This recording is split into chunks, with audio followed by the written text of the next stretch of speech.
अस्सलाम वालेकुम जी नाजरीन, you watching question hour with Mona Alam. मैं हूँ सीमल मीर। मोना आलम की कुछ निजी मसरूफियात थी जिनकी वजह से कुछ दिन के लिए मैं ये शो होस्ट करूँगी। नाजरीन, पिछले कुछ 2-3 दिनों में हमने देखा कि बहुत अहम डेवलपमेंट्स जो हैं वो सामने आई। सबसे पहले तो तहरीक इंसाफ की अगर बात की जाए तो बानी PTI को 8 मुकदमात में 9 मई की उनकी जो ज़मानतें हैं वो मंजूर हो जाती हैं और उसके बाद अलीमा खान के दोनों बेटे उनको गिरफ्तार कर लिया जाता है। तो PTI की मुश्किलात में हमने देखा कि इजाफा ही हो रहा है। लाहौर की इंसदादे दहशतगर्दी अदालत ने 9 मई जिना हाउस केस में गिरफ्तार किए गए अलीमा खान के दूसरे बेटे जो कि शेर शाह हैं, उनके भी 5 दिन के जिस्मानी रिमांड को जो है वो मंजूर कर लिया गया है। और लाहौर पुलिस ने गुज़िश्ता रोज़ शेर शाह को 9 मई के मुकदमे में गिरफ्तार किया था और इससे एक रोज़ कबल ही उनके जो दूसरे बेटे थे उनको भी गिरफ्तार करके उनके खिलाफ भी मुकदमा दर्ज कर लिया गया है। साथ ही अगर बात की जाए तो शेर शाह को 27 माह बाद गिरफ्तार किया गया, जिसकी वजह से जो दोनों पार्टीज़ हैं उनकी डिफरेंट मौक़िफ़ जो हैं वो भी सामने आ रहे हैं। इसकी टाइमिंग के हवाले से भी कि उनको इतनी देर बाद इस चीज़ का ख्याल क्यों आया। सलमान अकरम राजा ने इस बारे में यही कहा है कि उनकी जो गिरफ्तारी है वो गैर कानूनी है। मुलजिम कल अपने भाई के साथ उसी अदालत में पेश हुआ और कल ही उसे गिरफ्तार कर लिया गया। पुलिस 27 माह तक कहाँ थी? सुप्रीम कोर्ट की वीडियो सबूत के हवाले से वाज़ेह हिदायत हैं। सलमान अकरम राजा की जानिब से ये बोला गया है। वज़ीर मुमलिकत बराए दाखिला तलाल चौधरी ने यह कहा है कि अलीमा खान के बेटों को देर से गिरफ्तार किया गया मगर केसेस को जाली नहीं कहा जा सकता। चेयरमैन PTI बैरिस्टर गौहर का भी इस हवाले से मौक़िफ़ जो है वो सामने आया है। बानी PTI के फैमिली मेंबर्स को गिरफ्तार करके सियासी तनाव पैदा किया जा रहा है। जब हम कोशिश कर रहे हैं कि तनाव ख़त्म हो तो गिरफ्तारियाँ शुरू हो जाती हैं। वज़ीर इत्तलात पंजाब अज़मा बुखारी, ये इमरान खान की हुकूमत नहीं जिसमें तय किया जाए किसे उठाना है किसे छोड़ना है। ये मरियम नवाज़ की हुकूमत है जिसमें तमाम इदारे आज़ाद और ख़ुद मुख्तार हैं। अब अगर बात की जाए राना सनाउल्लाह की जानिब से भी इसी बात पर एक मौक़िफ़ पेश किया गया है उनकी जानिब से भी, जिसमें उन्होंने ये कहा है कि मुल्क में सियासी इस्तेहकाम के लिए बात होनी चाहिए। मुज़ाकरात और अदालती फ़ैसलों का आपस में कोई ताल्लुक़ नहीं है। वज़ीर आज़म ने मिसाक़े इस्तेहकाम का ऐलान कर रखा है। हम मिसाक़े इस्तेहकाम पाकिस्तान के लिए बात करने के लिए तैयार हैं। तो नाजरीन, इन्हीं सब मामलात पर जो है वो बात होगी। हमारे साथ मौजूद मेहमान भी मौजूद होंगे, उन सब से भी इस हवाले से बात की जाएगी, लेकिन एक ब्रेक के बाद।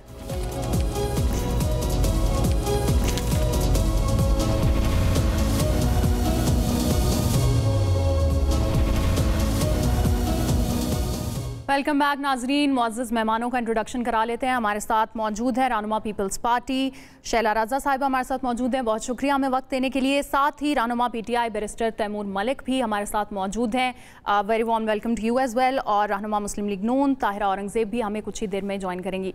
सबसे पहले तो बैरिस्टर तैमूर साहब आपकी तरफ आऊँगी। हमने देखा कि ज़मानतें जो हैं वो मंजूर की जाती हैं। इमरान खान की 9 मई के मुकदमात में थोड़ा सा रिलीफ जो है वो मिलता हुआ नज़र आता है PTI को, लेकिन उसके बाद उसके 24 घंटे के अंदर ही अलीमा खान के दोनों बेटों को जो है वो गिरफ्तार कर लिया जाता है। तो PTI की जो मुश्किलात हैं उनमें थोड़ा सा रिलीफ मिलता है फिर इजाफा हो जाता है। आप कैसे देखते हैं इस पूरी सिचुएशन को?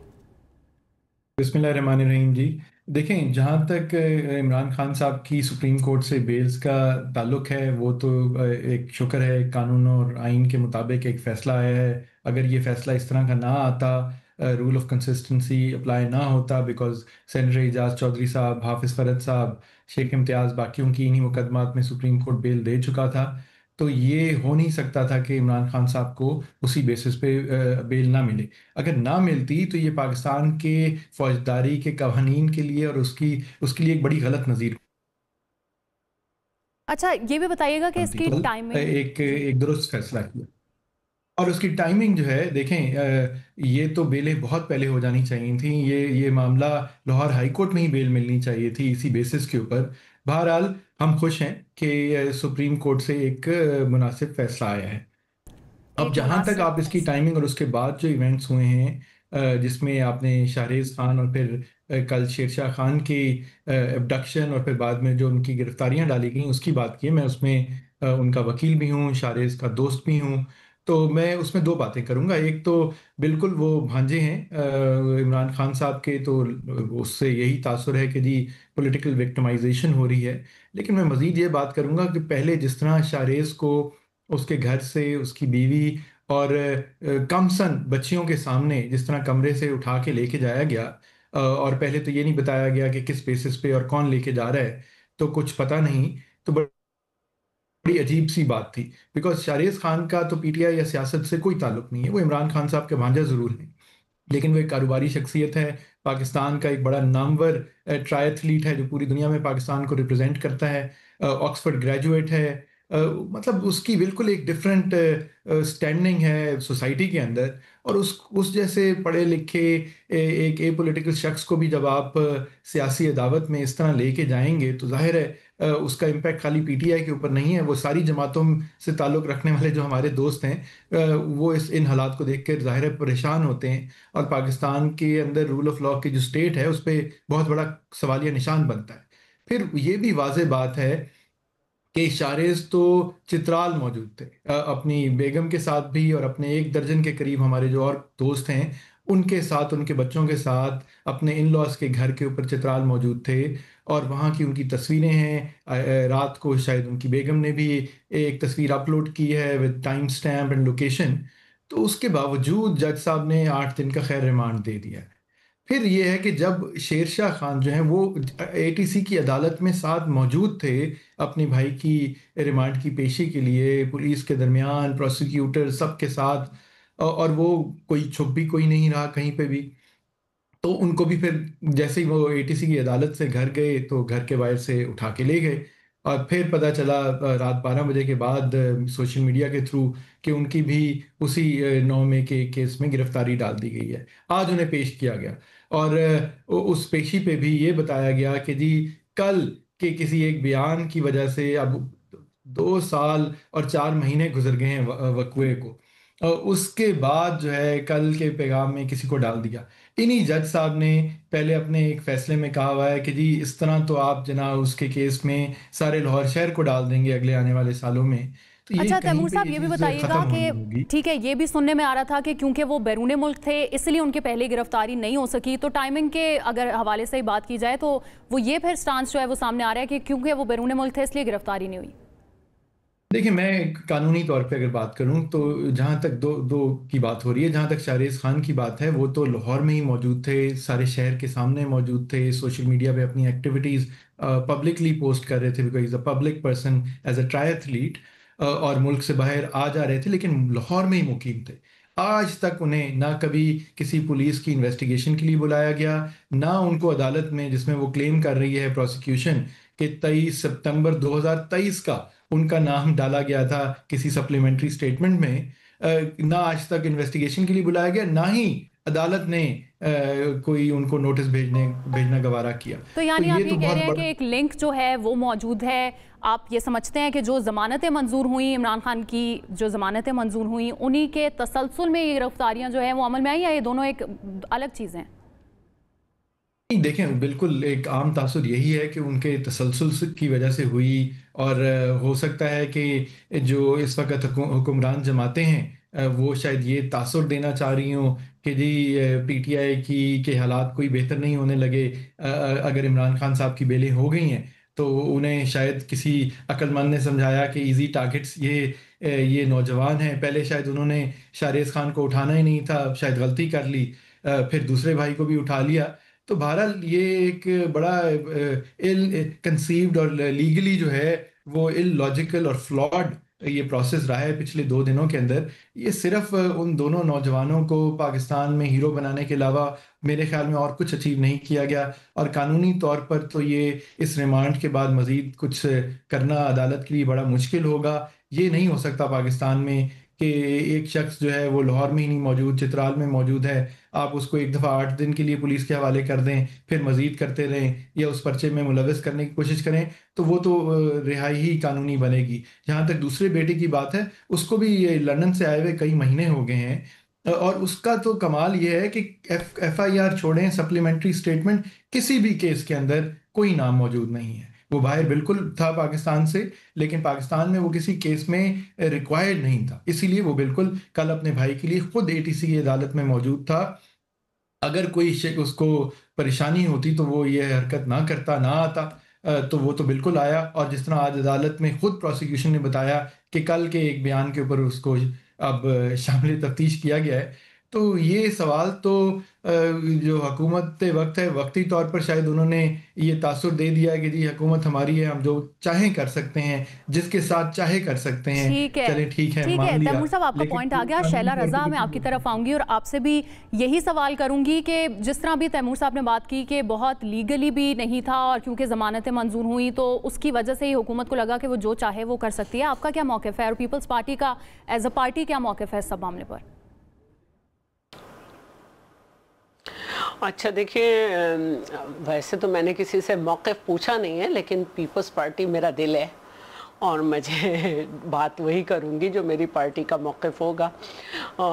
मुझे मालूम नहीं था तैमूर साहब की ज़बानी ये सारी बातें पता चली हैं, तो क्योंकि टीवी पर यही आ रहा था कि उनको 9 मई से रिलेटेड वाक़यात की वजह से उठाया गया है। तो जब अगर इस तरह की सारी बात है जिस तरह से तैमूर साहब ने बताया है, तो ये नहीं होना चाहिए और हमारे यहाँ इसी तरह होता है और हमें अपने सिस्टम को बहुत शदीद देखने की ज़रूरत है। हमारे यहाँ 44.5 साल बाद एक मुंतखब वज़ीर आज़म के लिए एक सेंटेंस आता है कि उनका फेयर ट्रायल नहीं हुआ, फिर एब्सकॉन्डर में बीबी साहिबा को सज़ा हो जाती है, जुल्फ़कार अली भुट्टो का मुकदमा डायरेक्ट हाई कोर्ट में चलाया जाता है, नवाज़ शरीफ साहब का मुकदमा जो है वो डायरेक्ट सुप्रीम कोर्ट में चलता है।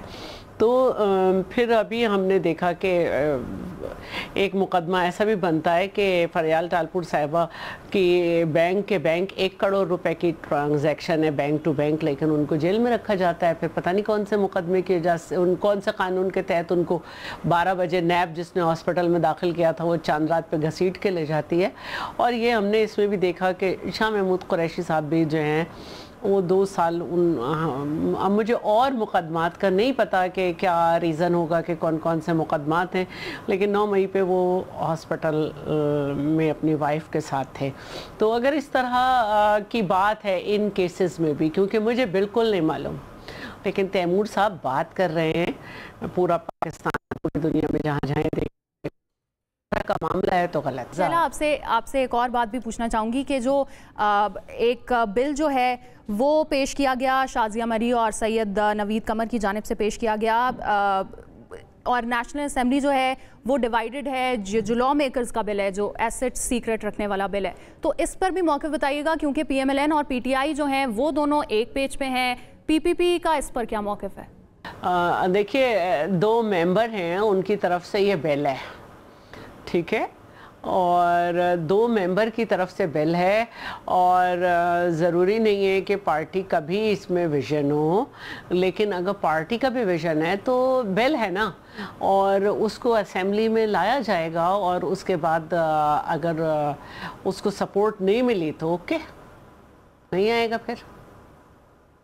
और तैमूर साहब, आपका क्या इस पूरे बिल पर मौक़िफ़ है? PTI का क्या मौक़िफ़ है? देखें, अभी तो एक बिल की स्टेज के ऊपर है। जिस तरह शैला साहिबा ने कहा कि अभी तो पूरी पीपल्स पार्टी का मौक़िफ़ इसके ऊपर नहीं है कोई, तो यकीनन इसके ऊपर बहस होनी चाहिए। मैं तो सिर्फ ये भी कहूँगा कि एक जो एंटी टेररिस्ट एक्ट के अंदर अमेंडमेंट्स ला के और इतनी वसी इख्तियारात दे दिए गए हैं लॉ इन्फोर्समेंट एजेंसीज़ को डिटेंशन के, वो I think it's only awaiting assent of the president now, Zardari sahab का, और दोनों पार्लियामान ने उसको मंजूर कर दिया हुआ है। तो उसको भी देखना चाहिए कि ये किसी एक जमात के लिए कानून नहीं बन रहे। इस्लामाबाद में भी एक कानून बन गया कि कोई एहतजाज नहीं कर सकता इस्लामाबाद की हदूद के अंदर बगैर इजाज़त। अगर आपने कहीं पे भी 5 से ज़्यादा शायद लोग इकट्ठे हो गए तो आपको पहली दफ़ा इतनी सज़ा हो सकती है, दूसरी दफ़ा इतने साल की सज़ा हो सकती है। तो इस तरह के कवानीन जो हैं वो किसी एक जमात के लिए नहीं रहते, ये सारे पाकिस्तान के ऊपर इम्पैक्ट ला रहे हैं और लॉ मेकर्स को ख़ास तौर पर इस तरह की मैं कहूँगा गैर जमहूरी कवानीन का साथ नहीं देना चाहिए।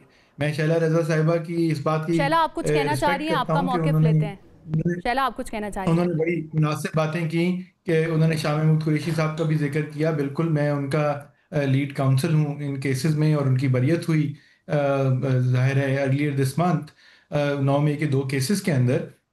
तो आज तक उनकी बेल अभी तक मंजूर नहीं हुई। उनकी इन्हीं केसेस में जिनमें वो रिहाई मिल चुकी है उससे मुंसलिक ही जो दूसरे 9 मई के केसेस हैं बेल्स पेंडिंग हैं उन्हीं लाहौर की ATC की अदालतों के सामने।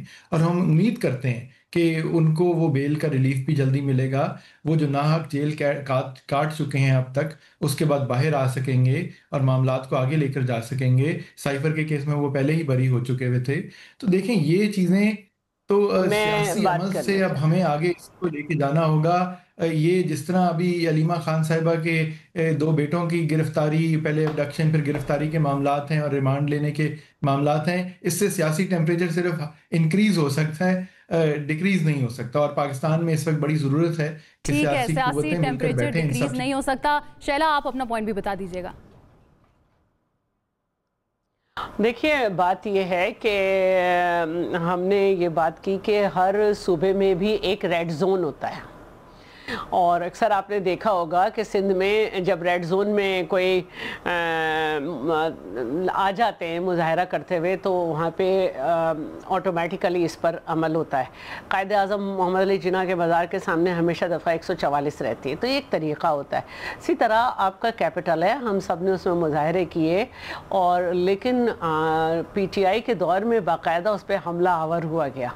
तो उसके बाद क्योंकि हमारे इकनॉमिकली हम बहुत सफ़र कर रहे हैं और मुख्तलिफ़ औक़ात में वहाँ पे जो दौरे थे, मुख्तलिफ़ विज़िट्स कह दें, मुख्तलिफ़ ममालिक के सरबराहान के, उसकी वजह से अच्छा नहीं महसूस हुआ। तो ये एक बनाया गया है पीसफुल असेंबली, और ये हमारे मुल्क में है जहाँ मुँह चाय उठा के मुजाहरा कर लेते हैं, क्योंकि हमारे मुल्क में आइन को फाड़ के रखा गया है, तो फिर लोग भी इस तरह के हो गए।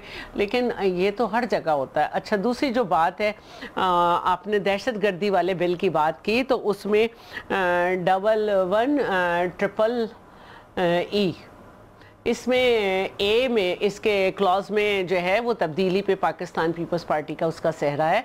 उसमें ये था कि किसी इत्तला, शुबे या किसी इंफॉर्मेशन, हाँ शुबा, और इस पे जो है ये उठाया जा सकता है। लेकिन उसमें हमने ये कहा है कि इत्तला पर, ख़बर पर कि किसी ने दे दी, या किसी आदमी को जिसको आप समझते हैं कि सही है उसने ये ख़बर दे दी, किसी को उठा के बंद किया जा सकता है। हमने इसकी मुखालफत की है, और हमने उसमें ये तब्दीली की है कि मुनासिब जवाज़ होना चाहिए। ये कोई बात नहीं कि मैंने कह दिया फ़लाँ शख्स इसमें है, तो मैं क्योंकि डिप्टी स्पीकर रह चुकी हूँ, गवर्नर रह चुकी हूँ, मिनिस्टर रह चुकी हूँ, अब MNA हूँ, तो मेरी कहने पे आप किसी को उठा के 90 दिन के लिए बंद कर देंगे। या ये कि किसी ने कोई नामालूम कॉल कर दी, या ये कि बहुत सारे सिंध में मामलात इस पे अटके रहे कि सूबे के बेहतरीन मफाद में जो है वो पब्लिक सर्विस कमीशन को मुअत्तल किया जाता है, सूबे के बेहतरीन मफाद में जो है 1 से 4 ग्रेड की जो नौकरियाँ हैं उनको देना रोक दिया जाता है। तो ये नहीं होना चाहिए। इसमें हमने तब्दीली की है, और हमारी तरफ से इसमें ये तब्दीली है। दूसरे ये कि मुल्क में जो इस वक्त टेररिज्म की सूरत हाल है, जिसमें हम देख रहे हैं कि हिंदुस्तान ब्रेक के हुकूमती मौक़िफ़ भी जानने की कोशिश करेंगे। Will be right back.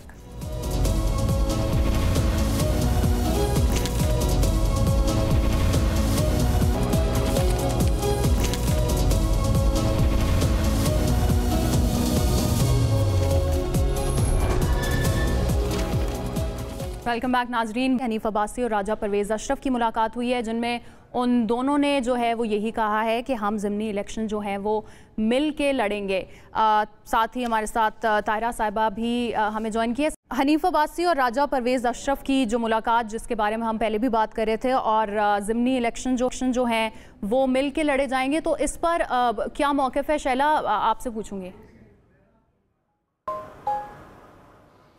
अच्छा, देखिए, मैंने टीवी नहीं देखा क्योंकि मैं बहुत कहीं मसरूफ़ थी, लेकिन अगर मुलाकात हुई है और उन्होंने डिसाइड किया तो 2 पार्टीज़ डिसीशन ले सकती हैं।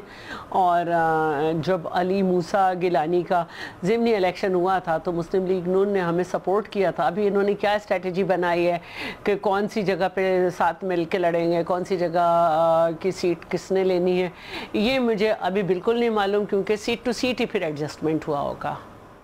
ठीक है। अच्छा शैला, मैं एक और भी डिस्कशन में एक चीज़ को लाना चाहूँगी। कराची में जो बारिशें हुई वो भी हमने देखा, फिर लोगों के बहुत माली नुकसान भी हुआ, वो भी हमने देखा।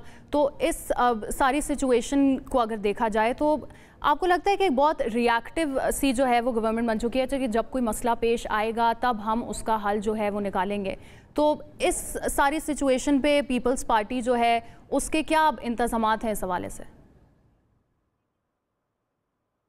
देखिए बात यह है कि ये एक कुदरती आफत है, क्लाइमेट चेंज है, और नॉर्मल जो बारिश हुई सुबह 7 बजे वो 12 बजे तक वो उसका पानी क्लियर हो गया था, लेकिन अगर 3 घंटे में 235 मिलीमीटर और इससे ज़्यादा हो जाए तो खानेवाल से लेकर कराची तक जो है ये जो है इलाका, इसको कहते हैं मैरीटाइम ट्रॉपिकल डेजर्ट, और इसमें जो है कि साल में अगर बर्फ़बारी बारिश सब कुछ भी होती है तो वो 10 mm से ज़्यादा नहीं होगी, और उस वक्त के हिसाब से 40 mm के नाले बनाए गए हैं। नाले अगर क्लियर ना होते तो 5 घंटे में पानी कैसे उतरता। हमारा पूरा सही इंतज़ाम था, बारिश एक दिन पहले हुई, अगर ये एक दिन बाद होती तो उस वक्त भी ये सबको कहलवा दिया था कि जो जहां है वो वहीं रह जाए, क्योंकि जब 1 बजे बारिश हुई है और 4:30 बजे तक होती रही है तो 3 बजे ये डायरेक्टिव्स निकल गई थी, लेकिन लोगों ने नहीं इंतज़ार किया, और फिर जब हम किसी पे तनकीद करते हैं तो हम ये भूल जाते हैं कि 1.5 घंटे जहाज़ फ़िज़ा में मुअल्लक़ रखे गए, दूसरे एयरपोर्ट पे उतारे गए, इतनी बारिश थी, लेकिन वही बारिश जब नीचे आई तो सिंध गवर्नमेंट की गलती थी कि उसमें पानी था। तो दूसरी बात जो है वो ये है कि देखिए 34% हिस्सा जो है ना कराची का वो हमारे मेयर के पास है, बाकी तो 66% कैंटोनमेंट के बोर्ड के अंडर आता है। अगर शाह फैसल कॉलोनी जो है वो शाह फैसल जो है क्या कहते हैं शारा फैसल जो है अगर डूबी तो ये कैंटोनमेंट के अंडर आता है। फिर भी हमारे ही सीएम से लेके हमारे ही लोग खड़े हुए थे। 8:30 बजे जो है वो सीएम वगैरह सब बाहर थे और सबने किया है, हमने अपनी पूरी जिम्मेदारी की है। जो एरियाज चौक है वो आप देख लें किसके अंडर में।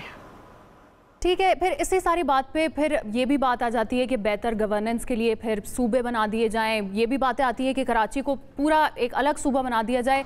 हुकूमती मौक़िफ़ इस बात पे क्या है? तायरा, आपसे जानना चाहूँगी। इससे बड़ा लतीफ़ा ही नहीं है। बिस्मिल्लाहिर्रहमानिर्रहीम।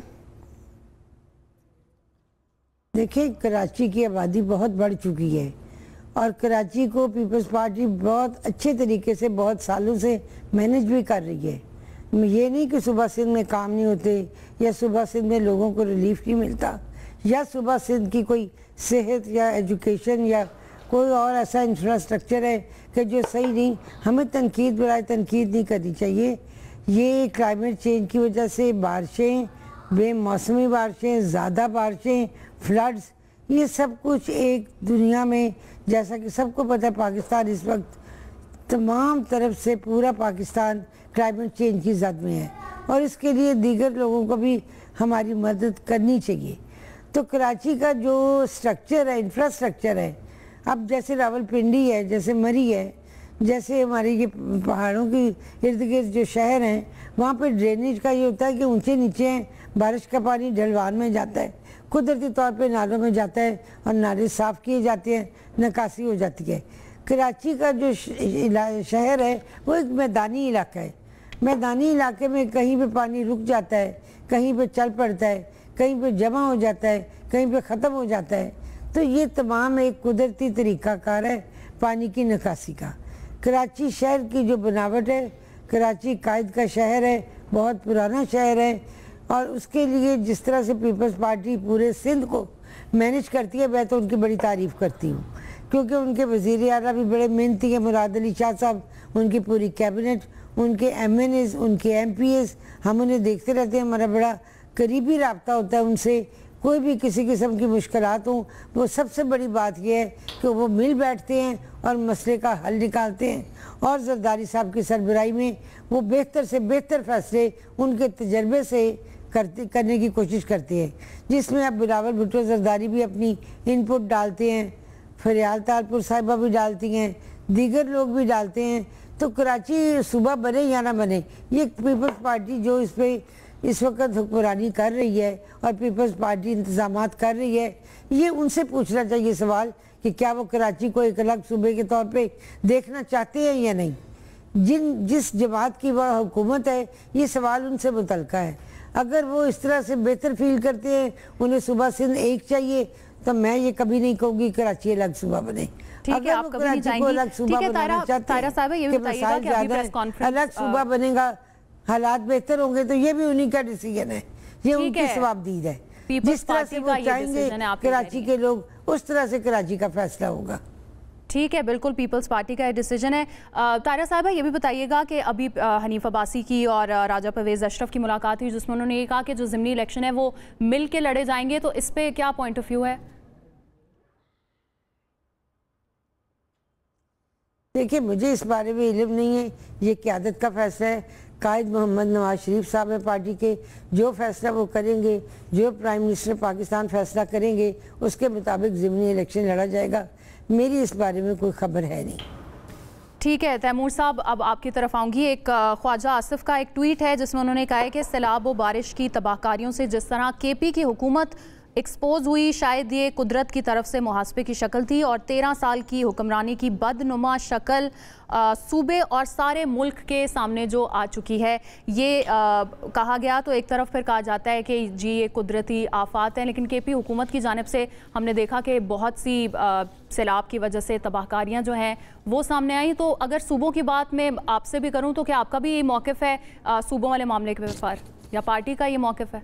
देखिए मैं मुनासिब करूँगा। मेरे ख्याल में पाकिस्तान को, पाकिस्तान भर में कुदरती आफात, सैलाब हो जाएं, ज़लज़ले हो जाएं, इन सब से निमटने के लिए बेहतर से बेहतर इंतज़ामात करने की ज़रूरत है।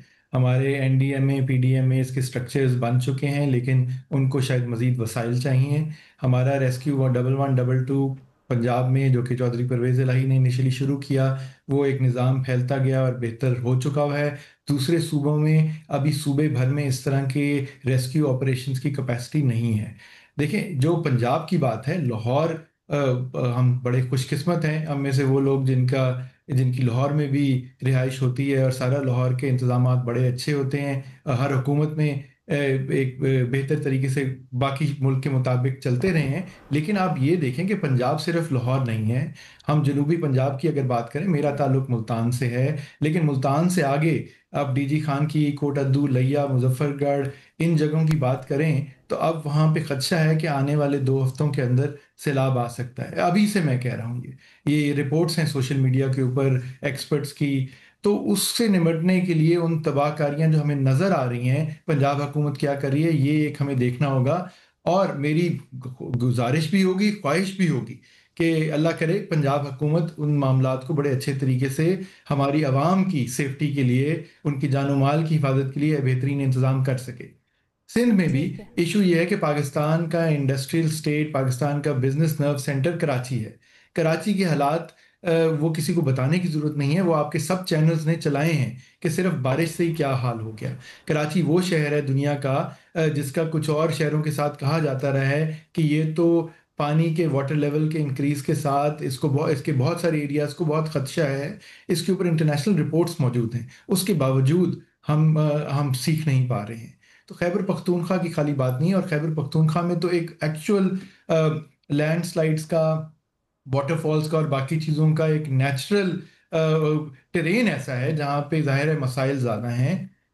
अब NFC की रिकॉम्पोजिशन हुई है, हो सकता है, उम्मीद करते हैं कि खैबर पख्तूनख्वा को अपना शेयर और जो मर्ज डिस्ट्रिक्ट्स का शेयर है वो मिलेगा। अभी तक तो मर्ज डिस्ट्रिक्ट्स के जो फाटा की रिस्पॉन्सिबिलिटी प्रोविंशियल बजट पे आ गई, उसके लिए मज़ीद वसाइल की डिमांड रही है इन सब चीज़ों को आगे लेके चलने की। लेकिन मैं बात यही करूँगा, ये अब इन सूबों की बात की, बलूचिस्तान भी है, गिलगित बल्तिस्तान भी है, तो हमें कोशिश ये करनी चाहिए कि देखें, पाकिस्तान को क्लाइमेट चेंज का ग्राउंड ज़ीरो कहा जाता है ग्लोबली। जो पाकिस्तान में ग्लेशियर्स हैं, उनके मेल्ट करने से जो इश्यूज हैं, बाकी पाकिस्तान का जो टेरेन है, तो ये पॉइंट स्कोरिंग हमें इस पर पॉलिटिकल नहीं करनी चाहिए। जहाँ जो सारे शहर हमारे हैं, हुकूमत कभी किसी की होती है, कभी किसी की होगी, लेकिन इसके अंदर हमें एक एक्चुअल काम करने की ज़रूरत है। कोई भी कहे कि सारी जगह सब सूबों में काम बिल्कुल ठीक है, तो ये तो कोई मानेगा नहीं। ठीक है शैला, आपकी तो एक थोड़ी सी स्माइल नजर आई है, आपका कोई पॉइंट ऑफ व्यू है इस पूरी बात पे, आप कुछ कहना चाहती हैं? मैं ये कहना चाहती हूँ कि मैं इस ट्वीट से मुत्तफिक नहीं हूँ। क्योंकि देखिए पूरी दुनिया में अभी रिसर्च हो रही है कि क्लाउड बर्स्ट कब होगा पता नहीं, बिजली क्यों गिरती है, कैसे गिर सकती, किस वक्त गिर सकती है मालूम नहीं। अब तो हम इतने अनप्रेडिक्टेबल हो गए हैं, जैसे मैंने कहा कि बारिश एक दिन पहले हो गई, प्रेडिक्शन दूसरे दिन की थी और तीसरे दिन की। इसी के साथ साथ ये भी अब होता है कि जब बारिश होती है तो मैंने जो है फोरकास्ट डिपार्टमेंट महकमा मौसमियात का जो है मैंने ये बयान देखा कि उन्होंने कहा जब तक बारिश शुरू नहीं होगी कहा नहीं जा सकता कि कितनी होगी। तो ऐसे में हम इस वक्त जो केपी में है वो एक्स्ट्रा ऑर्डिनरी सिचुएशन है, और जीबी में भी जिस तरह से वहाँ पे ग्लेशियर फट रहे हैं, अगर कोई ये बेवकूफ़ी का बयान दे दे सीएम के हम अकेले निमट लेंगे, वो उस पर मैं मुस्कुरा सकती हूँ, लेकिन हकीकत यह है कि हम फाइनेंशियली इतना स्ट्रॉन्ग कंट्री नहीं है कि कराची को आंख झपकते ही सही कर दें। इसके लिए पूरे एक मुल्क की प्लानिंग होगी कि हाउ टू कहें कि protect the Karachi from the climate change, और इस तरह सारी जगह को, क्योंकि कराची में जो है जो हमारा सेंट्रल का एरिया है वहाँ पहाड़ है, वहाँ से जब रेला आता है ना तो आप तस्वर नहीं कर सकते कि वो किस वक्त आ सकता है। हमारे एमएनए की फैमिली थी और उनकी पूरी फैमिली बिल्कुल बारिश रुक चुकी थी, एक रेला आया और गाड़ी बह के नाले के करीब पहुँच गई। तो ये सारी चीज़ें दूर से बैठ के आप इसको नहीं कर सकते। इतने बड़े बड़े पत्थर बह के आए हैं जो केपी में कि लोगों के घर, लोगों की जानें उसके नीचे हो गई, तो ये आप नहीं रोक सकते। और हमें जो है वो दुनिया की स्टडी के साथ अपनी रीजनल स्टडी करके उसको बेहतर करना है। कराची में सिर्फ ये नहीं है कि पूरे पाकिस्तान में कुछ हो तो वो कुदरती आफत और कराची में आए तो हुकूमत की नाअहली, इससे हमें निकलना होगा। और ये मैं उस वक्त भी कहती थी जब पूरे मुल्क में टेररिज्म होता था, और कराची में भी जब होता था तो लोग कहते थे हुकूमत की नाअहली। भाई हर सूबे में की एक डेमोग्राफी है, उसके हिसाब से टेररिज्म होता था। यहाँ से रेवेन्यू कलेक्ट करते थे, यहाँ पे और बहुत चीज़ें थी। तो हमें इस पर बड़ी संजीदगी से बैठना है। रिचार्ज पाकिस्तान, क्योंकि मैं क्लाइमेट चेंज की स्टैंडिंग कमेटी की मेंबर भी हूँ, तो एक रिचार्ज पाकिस्तान है, उसके हमें जो प्रोजेक्ट है उसको हमें पूरा देखना है और उस पर बात करनी है। और मैं नहीं समझती कि केपी के सीएम जो भी कहते रहे, लेकिन हमने पहले मरहले पे 15 ट्रक भेजे, हमारे रेवेन्यू मिनिस्टर गए थे खुद और उसमें सारा सामान भेजा है। हमें सब ने मिल के करना है ये। ठीक है, सबको मिलकर बैठने की ज़रूरत है।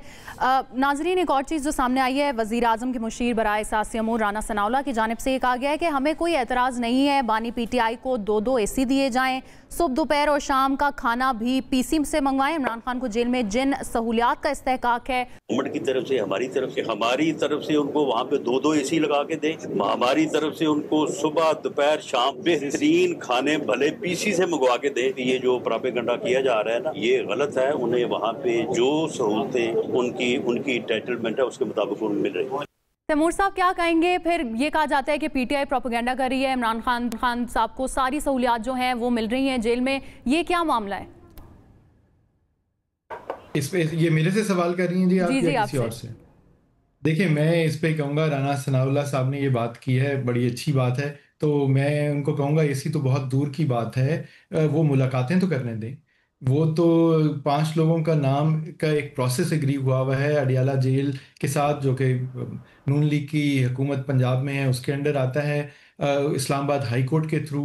लेकिन 5 लोगों के नाम जाते हैं, वो लोग वहाँ मौजूद होते हैं। उनमें से किसी एक को कभी इजाज़त मिल जाती है, कभी किसी को नहीं मिलती है। बहनें अब मिल नहीं पा रही हैं। तो AC और PC से खानों की बातें, ये सियासी बयान, राना सनाउल्लाह साहब एक सीनियर सियासतदान हैं, उन्होंने ये बात ज़रूर कर दी है। लेकिन अगर उनका असर रसूख अपनी पंजाब की हुकूमत के ऊपर है और अपने इंटीरियर की मिनिस्ट्री के ऊपर है, तो प्लीज़ इंश्योर करें कि मुलाकात करने दें लोगों को। और इमरान खान साहब तक बिल्कुल मुकम्मल रसाई होनी चाहिए। उनको अखबारें भी नहीं अब जा रही, जो लास्ट खबर थी, उनके TV चैनल भी नहीं आ रहे। तो पहले बेसिक चीज़ों पे तो बात कर लें। और बिल्कुल मौसम जिस तरह गुजरा है, जिस उम्र के वो हैं, एक साबिक वज़ीर आज़म हैं, AC भी होना चाहिए, क्यों नहीं है। और सो ये एक सिर्फ कह देने से तो आप ये ना समझें कि जी वो ये देखें जी PC से खाना भी आना शुरू हो गया, और एसी भी लग गए, जब जो बुनियादी बात तैमूर साहब, यही मामला क्या शाह महमूद के साथ भी यही मामला है, उनको भी कोई सहूलियात नहीं दी जा रही? किसको जी? मैं कह रही हूँ शाह महमूद के साथ भी यही मामला है, उनको भी सहूलियात नहीं दी जा रही? देखें, बिल्कुल कोट लखपत में भी यही मामलात हैं। कोट लखपत में शायद जाहिर है उतनी सख्ती नहीं होगी जो अडियाला में है, लेकिन मैं उसके ऊपर बात करूंगा डॉक्टर यास्मीन राशिद साहिबा की, जो कि कैंसर सर्वाइवर हैं, 75 साल की हैं, अलील रही हैं पिछले दिनों के अंदर। उनका कोई 1.5 घंटे का MRI 2-3 दिन पहले हुआ। मेरी जब उनसे मुलाकात हुई जेल ट्रायल में, तो वो तो काफ़ी मजबूत असाब की मालिक हैं, कहती हैं कोई परवाह करने की ज़रूरत नहीं है। लेकिन मेरे ख्याल में ये रिस्क नहीं लेना चाहिए, उनको तो बिल्कुल अस्पताल में रखना चाहिए। सेनेटर एजाज चौधरी साहब के जब से कुछ महीने पहले स्टेंट डले हैं, उनका बाकी ये चीज़ें ठीक ही नहीं हो रही हैं। उनका किडनी का बहुत कंसर्न है, हार्ट का कंसर्न है। उनसे आपने सेनेट की सीट उनकी ले ली, लेकिन अब उनको भी एक प्रॉपर इलाज का तो मौका देना चाहिए। तो हालात हर किसी के पर्सनल सर्कमस्टांसेस हैं, लेकिन यकीनन एक रिस्क है। और ख़ास तौर पे मैं इन दोनों का, मैंने जिनका नाम लिया, उनके जेन्युइन हेल्थ के कंसर्न्स हैं, जिसको बिल्कुल देखना होगा। दोनों पहले ठीक है, आपका पॉइंट भी आ गया। तीनों रहनुमाओं का बहुत शुक्रिया। अब तक के लिए इतना ही। अल्लाह हाफ़िज़।